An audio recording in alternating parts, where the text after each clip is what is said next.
सोचो, एक ऐसी सॉफ्ट ड्रिंक जो पेप्सी और कोका कोला जैसी ग्लोबल जेंट्स को इंडिया से भागने पे मजबूर कर दे। और सबसे शॉकिंग बात, ये ब्रांड किसी फॉरेनर कंपनी का नहीं बल्कि 100% देसी था। लेकिन फिर ये ब्रांड अचानक से मार्केट से गायब हो गया।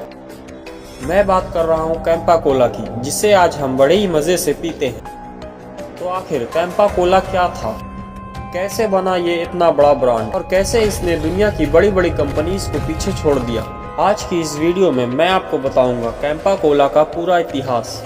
Reliance Consumer Products is now relaunching the iconic 50-year-old drink, which is Campa, and this in an attempt to contemporize the drink for New India. It has been launched in 3 flavors. इसकी शुरुआत कैसे हुई, कैसे ये market में आया, आज के तारीख में इतना कॉम्पिटिटर होने के बावजूद सबको पीछे छोड़कर ये इंडिया का नंबर 1 सॉफ्ट ड्रिंक कैसे बना।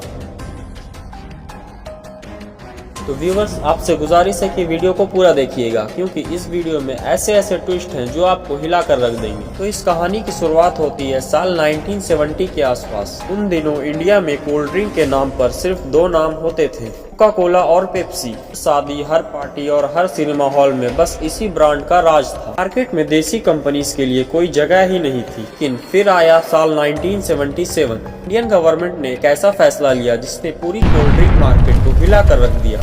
ये डिसीजन ऐसा था कि कोका कोला जैसी ग्लोबल ब्रांड को भी सब कुछ छोड़ छाड़ कर इंडिया से भागना पड़ा। अब सवाल आता है, आखिर उस डिसीजन से ऐसा क्या हुआ था जिसकी वजह से इतनी बड़ी बड़ी कंपनीज, जिसका पूरे भारत में राज था, उसे भी इंडिया छोड़कर जाना पड़ा। गवर्नमेंट का डिसीजन जो गेम चेंजर बना। साल 1977 में इंडियन गवर्नमेंट ने बोला, जो भी फॉरेनर कंपनी इंडिया में बिजनेस करेगी उसे अपना फॉर्मूला, टेक्नोलॉजी और ओनरशिप उसे इंडियन गवर्नमेंट के साथ शेयर करना होगा। इस फैसले को सुनकर कोका कोला ने साफ मना कर दिया और नतीजा, कोका कोला ने इंडिया छोड़ दिया। मार्केट बिल्कुल खाली हो गई और यही मौका था एक देसी ब्रांड के लिए सुपरस्टार बनने का। और फिर इसी मौके का फायदा उठाकर मार्केट में हीरो की तरह एंट्री लेता है कैंपा कोला। लेकिन सिर्फ एंट्री करना ही काफी नहीं था।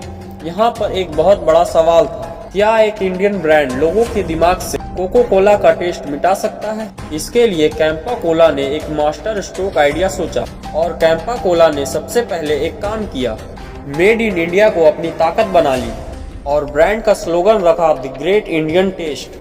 कैंपा कोला का टेस्ट बिल्कुल इंडियन टंग के हिसाब से रखा गया था। प्राइस कोका कोला से काफी सस्ती, मार्केटिंग स्ट्रेटेजी सीधी, इमोशनल और देशभक्ति से भरी हुई। और फिर धीरे धीरे कैंपा ने मार्केट पकड़ लिया और कैंपा घर घर पहुंच गई। लोग कहने लगे, ये सिर्फ ड्रिंक नहीं, अपनी पहचान है। लेकिन कहानी यहीं खत्म नहीं होती, क्योंकि कुछ सालों बाद पेप्सी और कोका कोला ने वापसी का प्लान बना लिया था। फिर शुरू हुई एक ऐसी जंग जो कैंपा कोला के लिए बहुत खतरनाक साबित हुई। पेप्सी और कोका कोला की वापसी। साल 1991 इंडिया ने अपनी इकोनॉमी ओपन कर दी। देश की हालत उन दिनों थोड़ी खराब थी। बस इसी मौके का फायदा उठाकर पेप्सी और कोका कोला वापस आ गए, इस बार पूरी प्लानिंग के साथ। Heavy advertising, Bollywood stars, cricket sponsorships और करोड़ों का बजट। मार्केट में कंपटीशन करने के लिए कैंपा कोला के पास ना इतना पैसा था और ना इतना पावर। धीरे धीरे कैंपा कोला मार्केट से गायब हो गई। लोग समझने लगे बस कैंपा कोला का चैप्टर खत्म। लेकिन वो SRK सर का डायलॉग है ना, पिक्चर अभी बाकी है मेरे दोस्त। वैसे ही कैंपा कोला की कहानी अभी बाकी थी। साल 2023 में एक अनाउंसमेंट होती है, सर मुकेश अंबानी ने कैंपा कोला ब्रांड को खरीद लिया है। और आप सब तो ये जानते ही हैं, जहां अंबानी का नाम आता है वहां सिर्फ गेम खेला नहीं जाता बल्कि जीता भी जाता है। कैंपा कोला फिर से मार्केट में आई, सस्ती, देसी और मास लेवल पर। लोग इसे बहुत क्यूरियोसिटी से ट्राई करने लगे और बस रिजल्ट हमारे सामने है। हम सब जानते हैं कैंपा आज के टाइम में कितना बड़ा ब्रांड बन चुका है। एक बात तो क्लियर है, कैंपा कोला जिसे हम एक नई ड्रिंक समझ रहे थे, दरअसल उसका इतिहास बहुत ही पुराना है। एक ऐसी हिस्ट्री जो बताती है अगर मौका और स्ट्रेटेजी सही हो तो एक देसी ब्रांड भी दुनिया के बड़े बड़े ब्रांड्स को हिला सकता है।